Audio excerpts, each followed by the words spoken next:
કીર્તિ પટેલ જે અવારનવાર સોશિયલ મીડિયામાં ચર્ચામાં રહેતી હતી, આજે તેમની અમદાવાદથી ધરપકડ કરવામાં આવી છે અને એ પણ ખંડણીના કિસ્સામાં. ખંડણી નહીં આપે તો હની ટ્રેપમાં ફસાવી દેવાની ધમકી છે તે કીર્તિ પટેલ દ્વારા અવારનવાર આપવામાં આવતી હતી. અમદાવાદ ખાતેથી કીર્તિ પટેલની ધરપકડ કરવામાં આવી છે.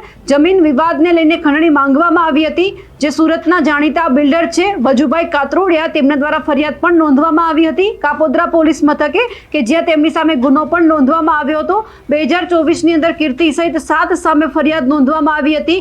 1 વર્ષ બાદ કીર્તિ પટેલની હવે ધરપકડ થઈ છે. સોશિયલ મીડિયામાં બદનામ કરવાના કાવતરા પણ કરવામાં આવ્યા હતા અને ખાસ કરીને સુરતના બિલ્ડર પાસે 2 કરોડની ખંડણી પણ માંગવામાં આવી હતી, જેને લઈને સુરતના જે આ બિલ્ડર છે તેમણે કાપોદ્રા પોલીસ મથકે ગુનો પણ નોંધ્યો હતો અને આખરે કીર્તિ પટેલની હવે અમદાવાદ ખાતેથી ધરપકડ કરવામાં આવી છે. અને આ સાથે જ તેમણે અવારનવાર જે સુરતના બિલ્ડર છે તેમને પણ ધમકી આપી હતી કે જો 2 કરોડ આપવામાં નહીં આવે તો તમને બદનામ કરી દેવામાં આવશે, હની ટ્રેપમાં ફસાવવામાં આવશે.